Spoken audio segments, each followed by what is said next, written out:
Kira-kira nih bre, menurut kalian senjata apa sih yang paling mengerikan? Nuklir, senjata biologi, atau senjata kimia?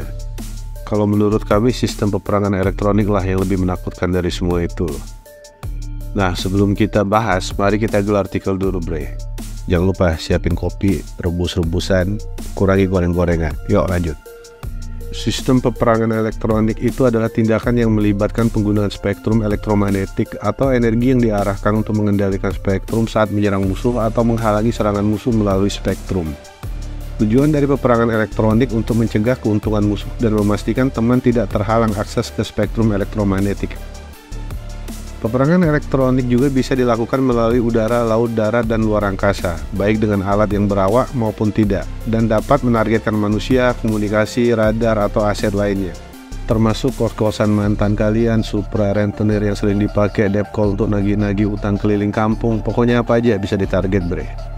Nah, sistem peperangan elektronik itu sendiri terbagi menjadi 3. Yang pertama adalah serangan elektronik. Serangan elektronik termasuk penggunaan energi elektromagnetik atau senjata anti radiasi yang ditujukan untuk menyerang suatu fasilitas perorangan atau peralatan yang bisa menetralkan atau menghancurkan kemampuan bertempur musuh.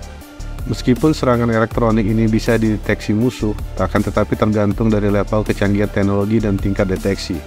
Banyak teknologi serangan elektronik yang tergolong rahasia tinggi. Contoh dari serangan elektronik termasuk jamming komunikasi, penyerangan untuk display radar, serangan laser, decoy atau flare and cap, dan alat peledak yang bisa di remote.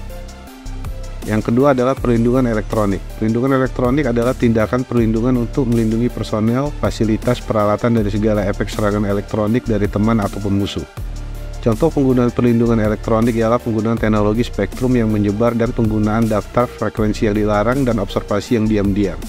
Adapun yang ketiga adalah bantuan peperangan elektronik. Bantuan peperangan elektronik adalah tindakan yang ditugaskan atau diperintahkan langsung dari komando lapangan untuk mencegah, mengidentifikasi, dan menemukan sumber yang sengaja maupun tidak mengeluarkan radiasi elektromagnetik yang bertujuan sebagai ancaman atau dianggap berbahaya bagi operasi yang sedang berjalan.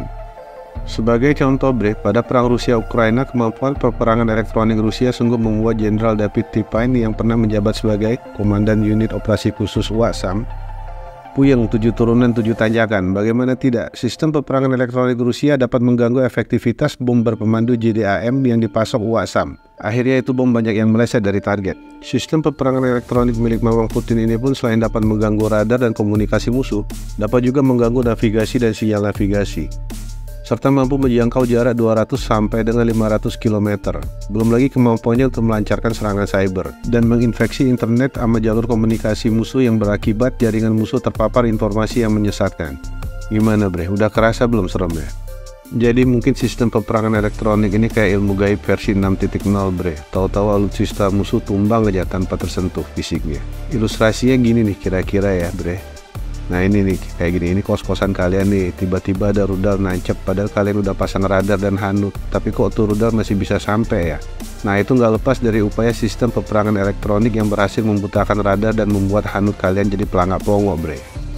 Terus kalau kita berandai-andai ini bre, untuk mengilustrasikan seperti apa kemampuan sistem peperangan elektronik tadi, ini misalnya nih kalian meluncurkan rudal, terus rudal itu setelah diluncurkan malah putar balik. Terus jet tempur kalian kerjanya cuma muter-muter gak jelas karena kebingungan harus kemana dan saling ngelok satu dengan yang lain. Kacau kan bre?